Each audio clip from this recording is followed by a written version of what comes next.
मैं आज एक ऐसी की देने जा रहा हूं जो जीवन के लिए बड़ी महत्वपूर्ण है। वह बात बताने जा रहा हूं जो जीवन भर उपयोगी और बड़ी काम की। आप कहीं पर भी, चाहे रिश्तेदारी में हो, चाहे मित्रता में हो, या अन्य कहीं भी जगह कोई सलाह लेने जाते हैं, तो जब पहली बार जो आपको सलाह दी जाती है वह बड़ी उपयोगी रहती है। उसके बाद में दूसरी बार सलाह में उसके विचार, उसके परिप्रेक्ष्य सारे बदल जाते हैं। कई प्रकार की भावनाएं उसमें जुड़ जाती है। पहली बार जब कोई सलाह देता है तो उसके हृदय में एक प्रकार से ईश्वर का वास समझ लें कि वह बिल्कुल सटीक कहेगा। और दूसरी बार उसके विचार, उसके रुझान अन्य संदर्भों को जुड़ करके फिर वह आपको सलाह देगा, वह इतनी कारगर नहीं होगी। मैं आज बहुत ही विशेष कार्यक्रम लेकर के आया हूं। यह षटग्रहीय 6 ग्रहों का एक साथ हो जाना 29 मार्च को 2-3 दिन ही रहने वाला है। ऐसा सुनने में आता है कि दुनिया में प्रलय हो जाएगा। तो उससे पहले मैं नमस्कार कर लेता हूं आपको। नमस्कार, मैं भानुशर माली, हृदय से बहुत बहुत स्वागत। अपन रहे तो फिर कार्यक्रम देते रहेंगे तब तक। और ये 6 ग्रहों का युति सभी राशियों पर, देश दुनिया पर अलग अलग प्रभाव देगा। युति समझ ले, युति का मतलब होता है 2 ग्रह आपस में एक भाव में बैठना और उन दोनों की एनर्जी एक भी हो सकती है, भिन्न भिन्न भी हो सकती है। उसका वो तालमेल किस प्रकार से बनेगा और उस जिस भाव में बन रहा है उस भाव का कौन से भाव के स्वामी आ रहे हैं उस भाव में, और वो कहां पर उनकी दृष्टि रहेगी। तो इस प्रकार से प्रभाव बनने से युति को योग भी कहते हैं। यह युति कई प्रकार के योगों का निर्माण करेगी। 6 ग्रहों का एक साथ होना, राहु, सूर्य, चंद्र, शुक्र, बुध और शनि, इन सब का मिलना लक्ष्मी नारायण योग बनता है। बुध और शुक्र का मिलना, बुध और सूर्य का मिलना बुधादित्य योग बनता है। राहु और बुध का मिलना जड़त्व योग भी बनता है, चांडाल योग भी बनता है, ग्रहण योग भी बनता है, लंपट योग भी बनता है। इस प्रकार से यह करीब 20 प्रकार के योग बन रहे हैं और वह आपकी राशि या आपके लगन के अनुसार किस प्रकार से आप पर प्रभाव देगा। अब मेष लगन की बात करूं तो इनके यह युति व्यय भाव में, खर्च भाव में, द्वादश भाव में बनने जा रही है। और एक खास बात, गुरु वृषभ राशि में अपने से देवगुरु बृहस्पति से एकादश भाव में ये युति होना बड़ी शुभ कारक मानी गई है। तो यहां पर मेष राशि वालों के लिए कुछ विदेशों से जुड़े हुए व्यक्ति है या रिसर्च से जुड़े हुए व्यक्ति है, उनके लिए विशेष स्थितियां बनेगी, विशेष प्रकार से संयोग बनेंगे। जो एक निर्णय, जो विदेश जाकर के शिक्षा अर्जित कर रहे हैं, व्यापार की सोच रहे हैं, एक्सपोर्ट इंपोर्ट का कार्य कर रहे हैं, उनके लिए युति बड़ी कारगर रहेगी। वहीं कुछ खर्च की संभावनाएं भी बढ़ा देगी। वहीं एक बहुत खास बात मेष राशि वालों के लिए बनेगी, संपत्ति में वृद्धि की स्थिति ये 3 महीनों के लिए बहुत जबरदस्त बनेगी। हालांकि ये युति तो 2-3 दिन में पूरी हो जाएगी, लेकिन शनि तो इस भाव में रहेंगे और गुरु आपके द्वितीय भाव में। तो यह कोट्याधीश योग के नाम से है कि शनि यहाँ खर्च भाव में हो और उसकी तीसरी दृष्टि देवगुरु बृहस्पति हो, तो संपत्ति क्रय करने की सोच रहे हैं तो सोच समझकर व्यय करें। यहाँ आपके अलझने या फंसने जैसी स्थितियां भी बनती है। यह मेष राशि या मेष लगन वालों के लिए है। अब उसके बाद में आता है वृषभ राशि या वृषभ लगन के आधार पर, तो इनके लिए तो बहुत ही खास है। दशानाथ रावण ने यही प्रयास किया था विद्वान ने कि सभी ग्रह एकादश भाव में आ जाने चाहिए।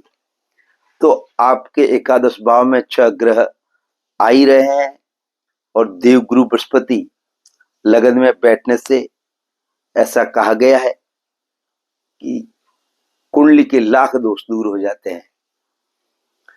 तो लगन में विराजमान देवगुरु बृहस्पति से एकादश भाव में यह 6 ग्रहों की युति एकादश भाव में आपके लाभ की स्थितियां, आय के कई स्रोत तैयार हो सकते हैं। वहीं आप शिक्षा अर्जित कर रहे हैं तो शिक्षा में कुछ बाधाओं के साथ सफलताएं हासिल हो जाएगी।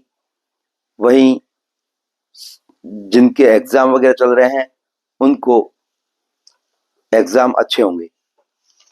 उसके बाद में आती है मिथुन राशि या मिथुन लगन वालों के लिए। इनके दशम भाव में यह योग बन रहा है। दशम भाव में योग से कार्य क्षेत्र में निर्णय की क्षमता बढ़ेगी। आपके अधीनस्थ कर रहे कार्यों लोग आपकी बुरी बुरी प्रशंसा करेंगे। वहीं निर्णय की सटीकता और भूमि भवन वाहन क्रय करने की स्थितियां यहां दिखाई दे रही है। अब उसके बाद में आते हैं कर्क राशि या कर्क लगन वालों के लिए। इनके लिए तो बहुत ही श्रेष्ठ है कि लाभ स्थान में देवगुरु बृहस्पति विराजमान रहेंगे और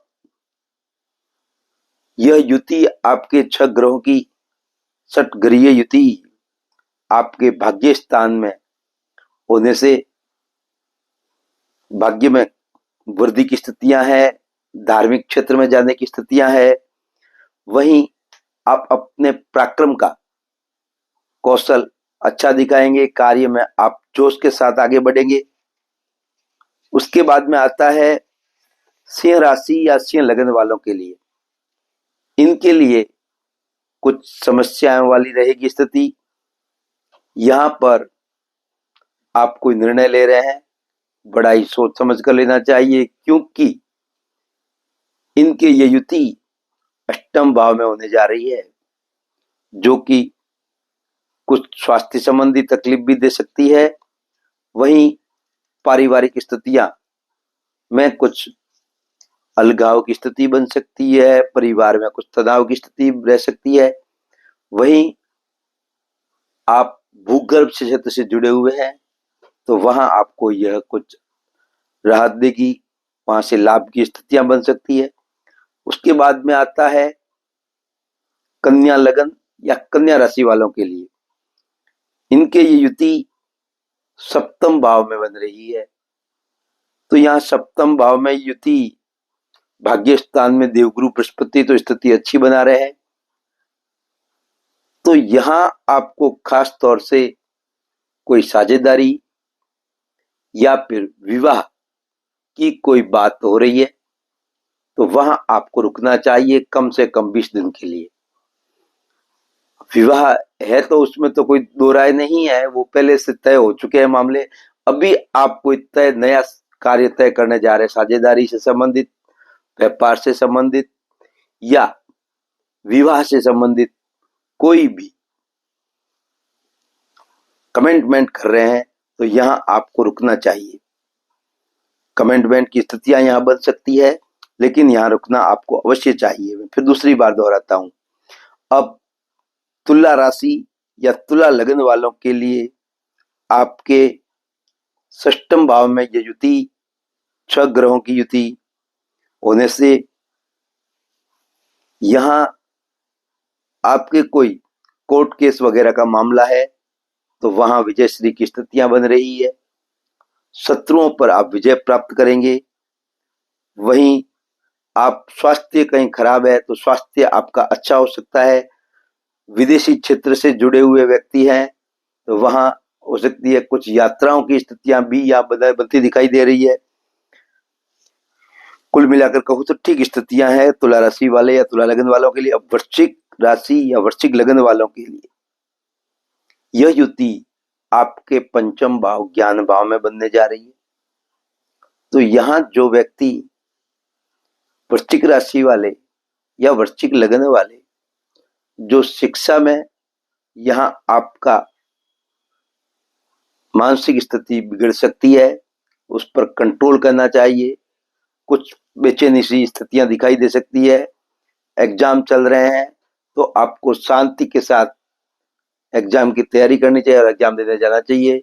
यहाँ कुछ स्थितियां मानसिक स्थिति अच्छी नहीं रहेगी और लाभ के कई नए सौदे आपको हाथ आ सकते हैं। यह एक और खास बात यूं रहेगी कि यहाँ से बैठे हुए 6 ग्रह आपके लाभ स्थान को देखेंगे तो लाभ की स्थितियां को सुखद बना सकते हैं। आय के नए साधन बन सकते हैं या नए रास्ते आपको दिखाई दे सकते हैं। अब मैं बात करता हूं धनु राशि या धनु लगन वालों के लिए। धनु राशि वालों के लिए यह 6 ग्रहों की युति आपके सुख भाव में बनने जा रही है। तो यहां सुख भाव में बनने से माता के स्वास्थ्य का ख्याल रखना चाहिए। माता के स्वास्थ्य संबंधी चिंता हो सकती है। आप घर से दूर रहने की आवश्यकता पड़ सकती है।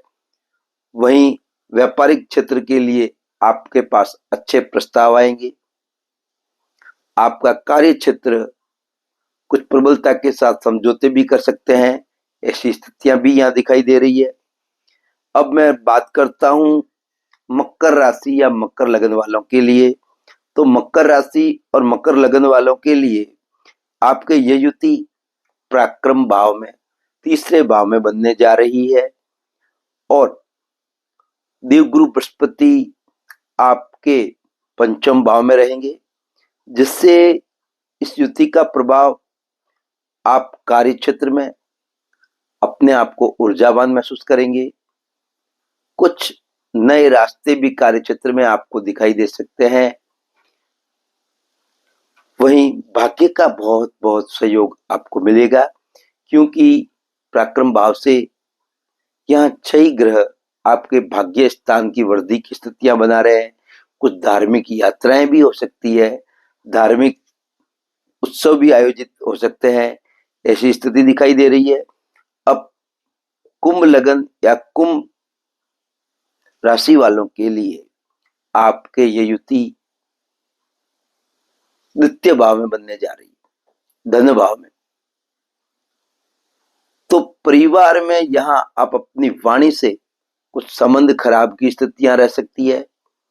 वहीं भूगर्भ से जुड़े हुए व्यक्तियों के लिए जो भी पेट्रोल है, केमिकल है, कृषि क्षेत्र है या रिसर्च का कोई सेंटर है, साइंटिस्ट है या कोई और शिक्षा में कोई खोज कर रहे हैं तो वहां आपको अच्छे रिजल्ट प्राप्त होंगे। अब मीन राशि या मीन लगन वालों के लिए यह युति आपके लगन में ही हो रही है, विचारों में, सोच में, व्यक्तित्व में। तो यहां आपको विवाह के प्रस्ताव के लिए यहां फिर मैं आपको भी रोकना चाहूंगा।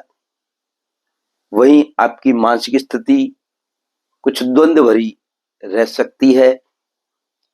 साझेदारी में लाभ की स्थितियां दिखाई दे रही है।